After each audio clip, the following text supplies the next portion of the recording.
Good morning, good afternoon, good evening, wherever you are in the world. Thank you for joining me. This is full moon, 29th of September 2023, British summertime, 10:57 a.m. London. Okay, so here we've got the moon in Aries in the fourth house, which is just coming out of conjunction with Neptune. Neptune is also in the fourth house.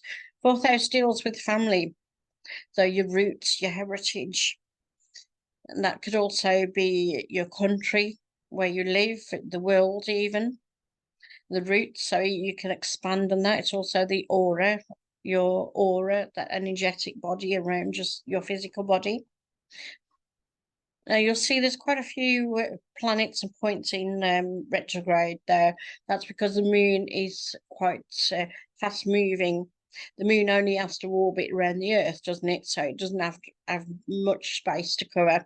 Whereas the other planets that are just behind it, like Pluto, Saturn, and Neptune, because they're further out in the system, they appear to be moving a lot slower.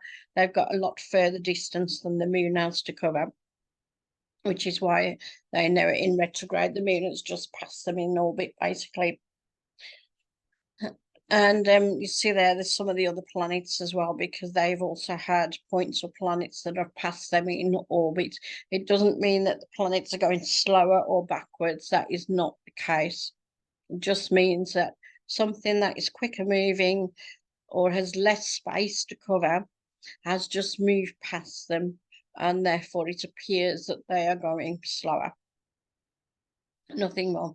Okay, so back to the moon, fourth house in Aries. So Aries is quite an aggressive sign, or can be an aggressive sign. So when it's in the fourth house of the family and the roots, your heritage, it can be quite assertive. It can be quite domineering even. So there might be something in the news of possibly a domestic abuse.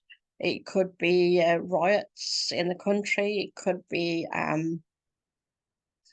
minorities speaking up. It could be anything like that. So there could be some kind of fights, protests, and domestic disputes, things like that. We've got Chiron in the fifth house. Now the moon is approaching Chiron. As I say, the moon has less of a distance to cover as it goes around the Earth, so it's going to catch up with Chiron pretty quickly. And Chiron is wounds and scars in the fifth house. The fifth house deals with children and creativity. So this could well be around something to do with children in the home. Okay, so watch out for that around this new moon. So this could be a few days beforehand or a few days afterwards. And looking at some of the other points, we've got the ascendant in Scorpio, which is quite a deep sign. It likes to research, it likes to dig deep for answers. But Scorpio can also be quite vindictive, sarcastic, can be quite nasty when it wants that sting in its tail. So that could add some fuel to the fire with Aries.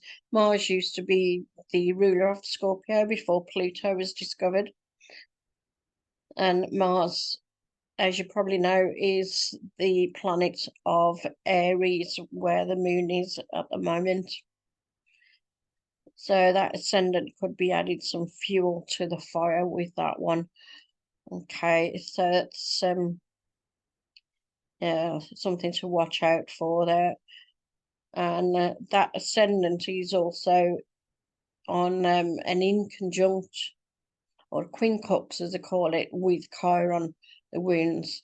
So that as well is something to watch out for. There's going to be some stuff that's been hidden, maybe coming out there.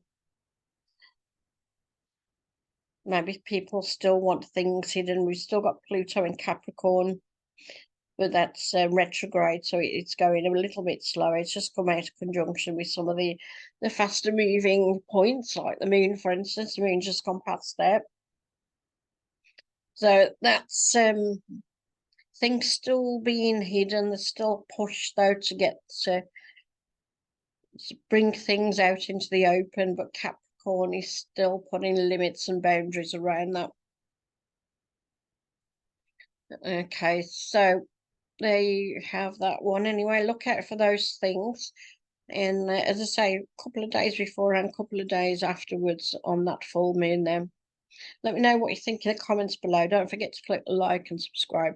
And thank you for watching, and I will catch you next time. Take care. Bye-bye.